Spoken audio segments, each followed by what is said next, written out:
Hoje eu refleti aqui na varanda, onde eu costumo ler, onde eu costumo pensar e olhar a lua. Não sei se dá pra ver, agora não dá pra ver mais não, mas estava linda, estava visível. E aí a nuvem encobriu e agora não dá. E também não daria pra ver essa imagem, a câmera não ia pegar. Enfim, mas eu fico aqui lendo. E o que é que eu estava lendo e o que é que eu estava refletindo? Exatamente o livro que ontem me encontrou mais uma vez. Num livro qualquer. Filosofia de Tudo. Hoje, mais que nunca, tentando ser filosofia de tudo. Por quê? Roda a vinheta.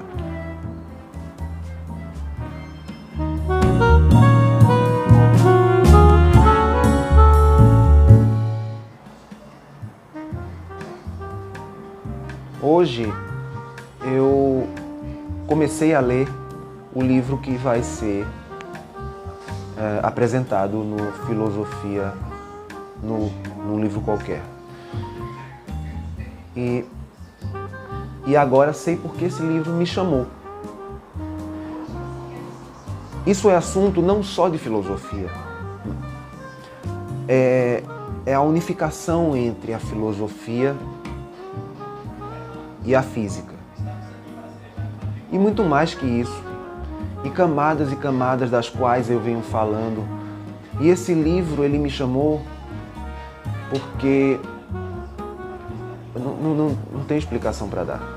Simplesmente porque o livro que quer nos chamar, nos chama. Não tem explicação para isso. Tentarei, contudo, usar a narrativa e usar alguns trechos desse livro que eu vou ler a capa, vou ler a contracapa, vou dizer qual é, para tentar explicar essa ideia. Por que esse livro me chamou e por que tem tudo a ver com filosofia de tudo. E tem tudo a ver também com o que no episódio anterior eu apresentei no outro livro e tal, da ideia de que não tem filosofia fácil, mas ao mesmo tempo, tudo parte do simples. É o tema que, além do amor como chave filosófica, que é a base do filosofia de tudo, como eu sempre falo, como eu sempre repito, um dos assuntos que mais me encantam é o tempo. O tempo e o espaço. O espaço-tempo, como teoria, mas, para além do espaço-tempo, poeticamente falando, o tempo.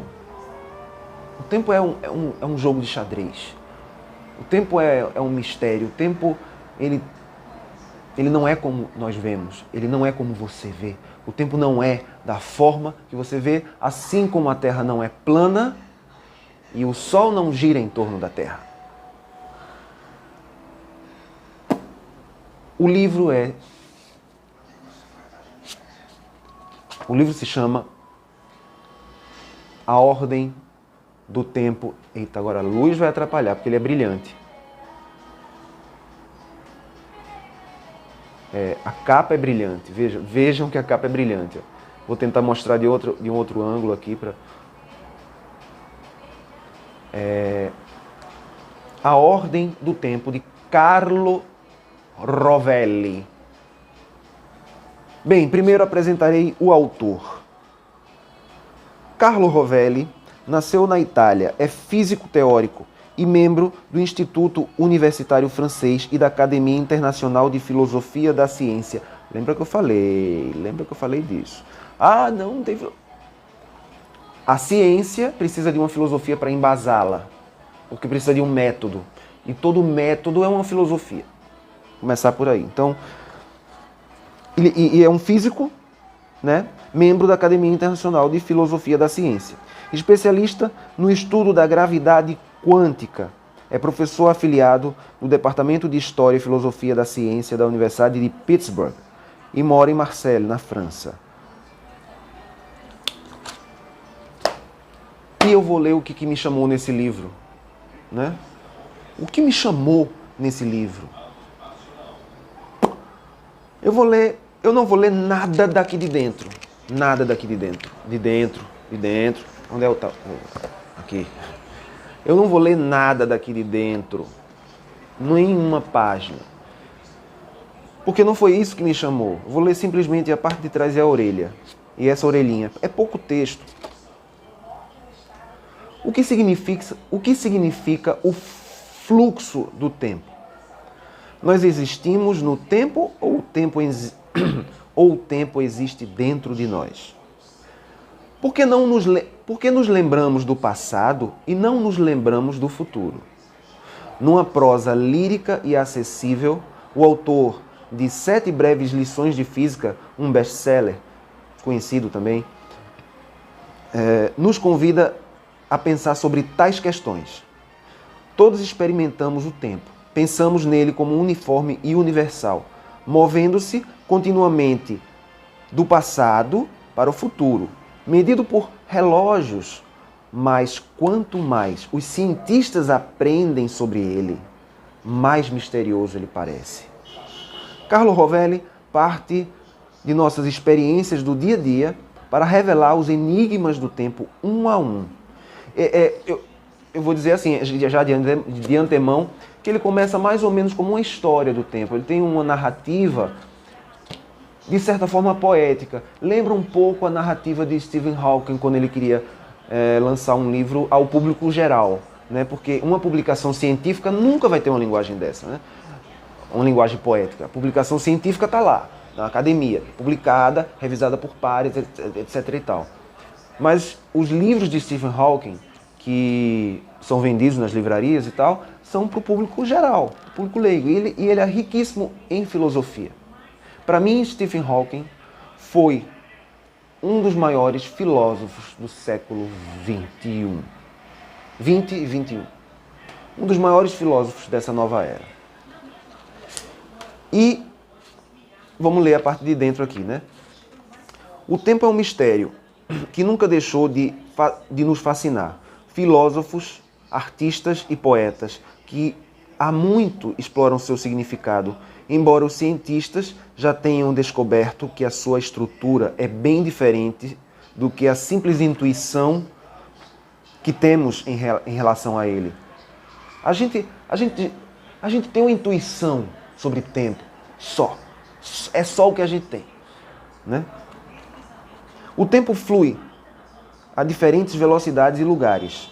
No passado, o passado e o futuro diferem muito menos do que pensamos. E a própria noção de presente evapora no vasto universo. Revelador e poético, a ordem do tempo nos mostra que para entendermos a nós mesmos, precisamos refletir sobre o tempo. E para entender sobre o tempo, temos que refletir sobre nós mesmos. Cara, eu não preciso ler mais nada. Aqui eu faço questão, indico e digo, você fez uma boa compra. Você fez uma boa compra. Tanto como entretenimento, porque é uma leitura gostosa, é uma leitura agradável, é uma leitura poética, como para entender esse mistério do tempo. Cientificamente tratado por espaço-tempo. E por que por espaço-tempo? O livro trata do quanta de espaço, né? O espaço, ele não é uma coisa que existe no tempo. O espaço existe por si mesmo como espaço-tempo. É a melhor forma que eu... São as melhores palavras que me saem. É muito difícil explicar isso com palavras. Inclusive tem um capítulo aqui que trata dessa dificuldade de expressar. Há camadas e camadas que nós desconhecemos em relação ao tempo. Do interno ao externo. A gente observa o universo, né? Por exemplo, quem estuda astrofísica, qualquer astrofísico sabe que à medida que se distancia, né, você altera o tempo em relação a essa distância, em relação à velocidade dessa distância, você distorce o tecido espaço-tempo. Isso é uma coisa muito louca, muito louca, muito louca. No entanto, tudo isso a gente tem que pegar e voltar. Beleza, existe isso para fora. Tudo que há lá fora é uma reprodução do menor, no caso, do menor para o maior, de uma camada a outra, uma camada a outra. E isso também de fora para dentro, ou seja, para as coisas pequenas, e aí entra as coisas quânticas. É por isso que a física quântica e a astrofísica, elas trabalham com a harmonia, né? E onde é que entra a filosofia nisso tudo? Em tudo. Eu estou falando em física e em filosofia. Como dissociar? E aí você diz, beleza, então entra outras coisas. Entra outras coisas. Entra sim.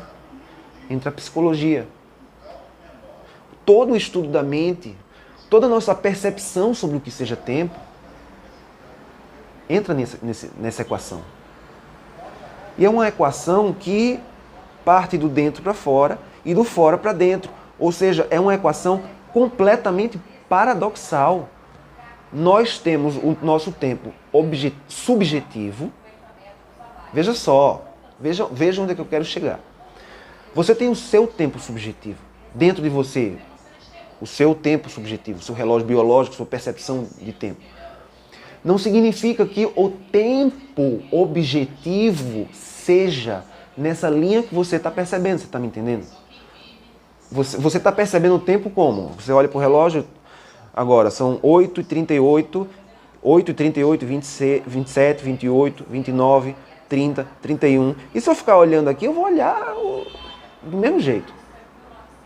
E o tempo, é a pergunta que ele faz, por que a gente não lembra do futuro e lembra do passado, né? Ah, porque o passado já passou e o futuro não. Ah, sim. Não é isso. É mais profundo que a gente quer chegar, né? Então vamos aprofundar essa questão. A gente não consegue captar o presente porque existe uma aporia, e a aporia é mais ou menos como um paradoxo, né? Uma questão sem explicação porque ela é absurda em si própria. O próprio fato dela ser no universo é absurda, que é a aporia do livro 4 da Metafísica de Aristóteles.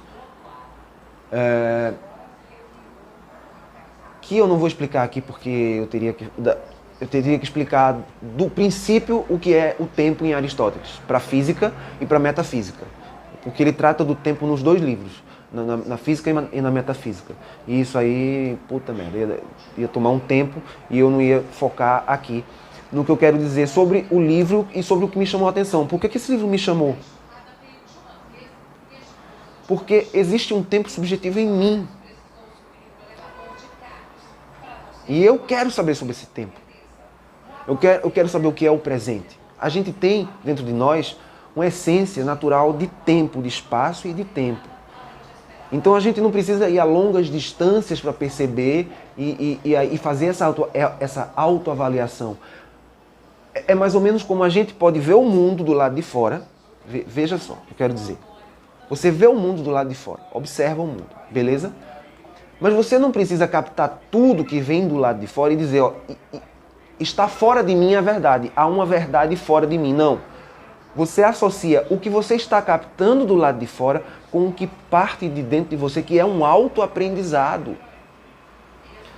A mesma coisa se passa com o tempo, ou seja, há o tempo objetivo, o tempo que não é o tempo que passa, há um espaço-tempo no universo, que é o máximo que se conseguiu observar, ao além do espaço-tempo que não se sabe, porque assim, é o seguinte, por que o ser humano pressupõe que há o além do espaço-tempo?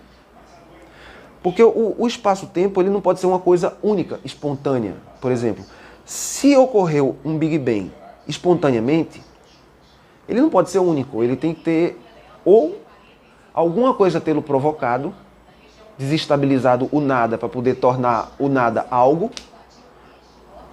ou ele ser um fenômeno que se repete em looping. Alguns defendem uma coisa, outros defendem outra, né? E dentro da gente, isso existe também. Não só fora, no espaço-tempo do lado de fora, como em nós mesmos. Nós somos o próprio universo. Nós temos uma linha que nos liga ao próprio universo, mas não é linear. É por isso que o problema da linguagem, eu estou usando linha para tentar ilustrar o que não é ilustrado. Eis o paradoxo. Você tem um tempo subjetivo, que você pode alterá-lo.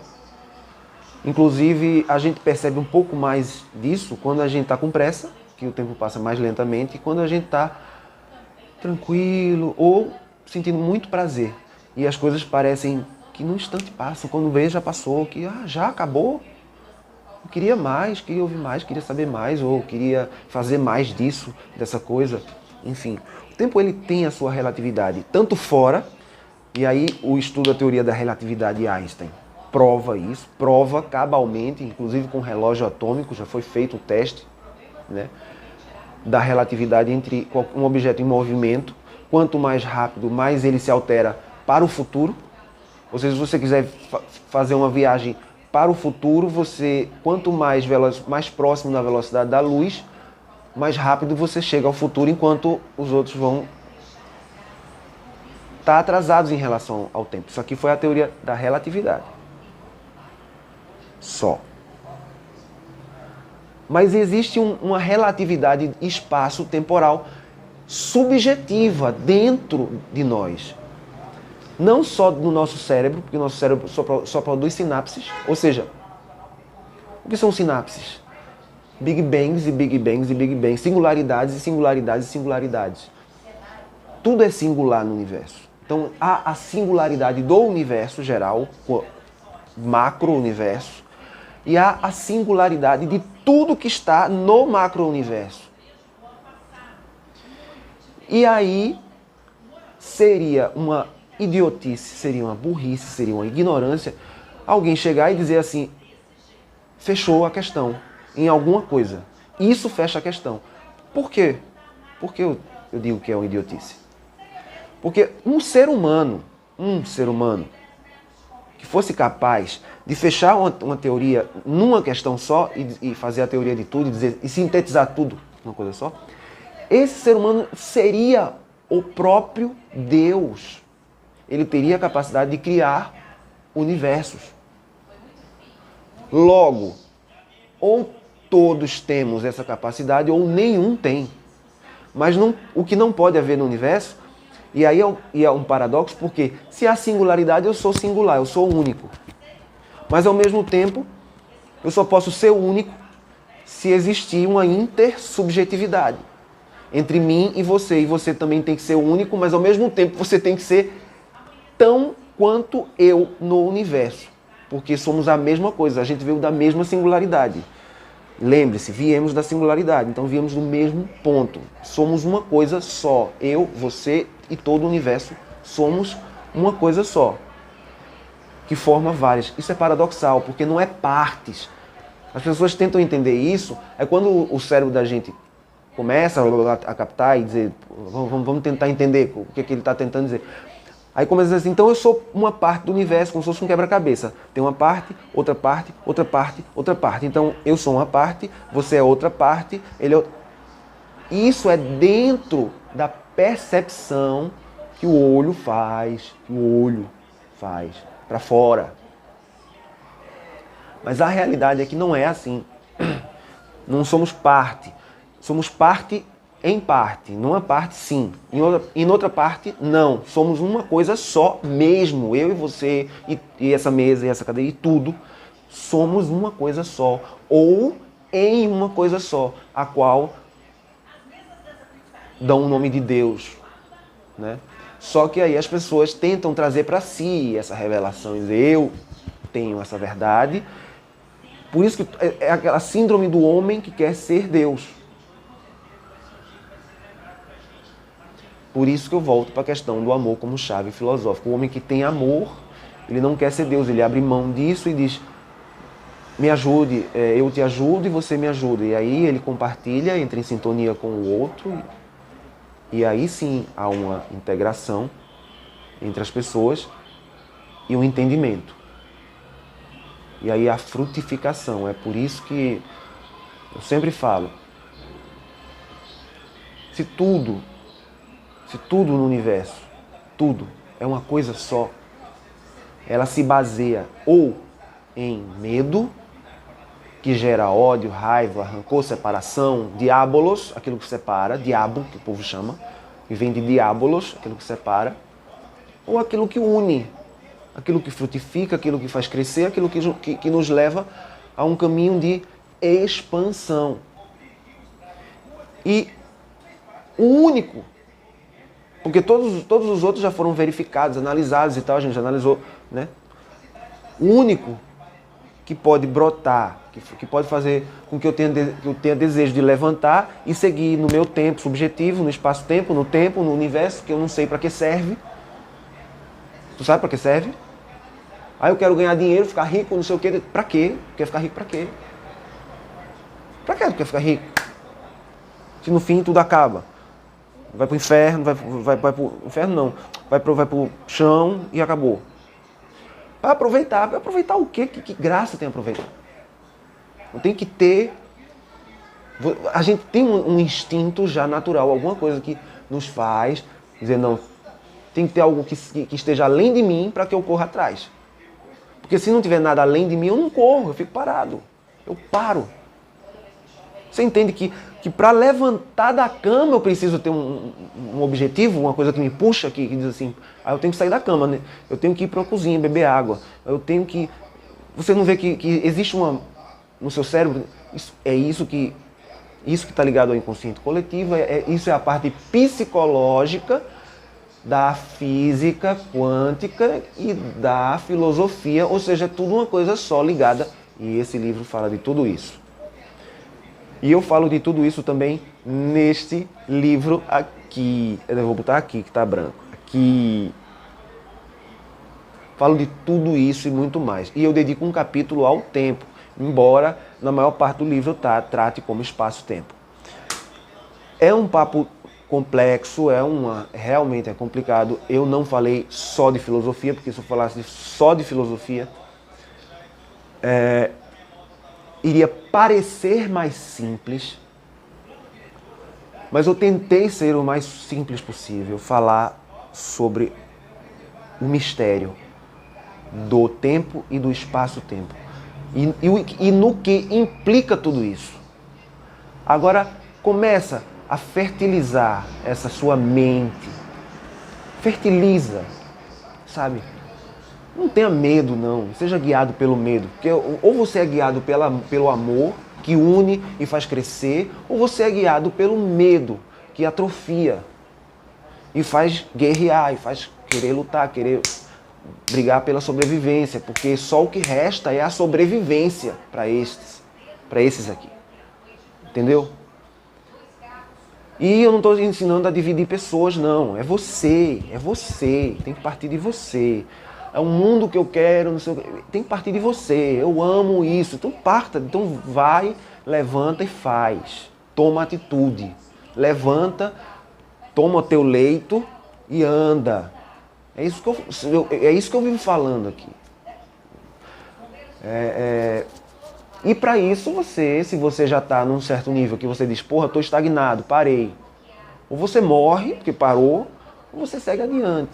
Se você gosta desses temas, vá atrás. E não dá para separar física, filosofia em quadradinhos e dizer, ó, isso aqui é um departamento, isso aqui é outro departamento. Não dá, é tudo uma coisa só, tá tudo entrelaçado e é tudo um entrelace quântico. E a coisa se une basicamente em duas coisas. Ou você ama ou você tem medo. Se você tem medo, você tem ódio. E se você tem ódio, você vai seguir no caminho do ódio e não vai ter o que eu dizer para você. Não tem palavras. Agora, se você ama, siga em frente. Dá um like, dá uma curtida e vamos atrás. Eu sei que o tema hoje foi complexo. Foi complexo porque física quântica não tem como tratar de modo simples. E não tem. e é um programa que trata de filosofia. E se quiser filosofar, vamos filosofar junto. E é um assunto que realmente é imbricado de muitos temas. Muitos temas. Ou seja, é complexo. Mas lembra que eu falei no começo? É simples também. Porque parte dessas duas coisas. Amor e medo. Ou amor e ódio. Você que escolhe. Filosofia de tudo. Esta tela, este site, este local, esta energia que eu passo a vocês e o que parte de dentro de mim, esse ser, esse Homo sapiens primata que vos fala, escolhe sempre o amor como chave filosófica para a vida. Beijo a todos e falou!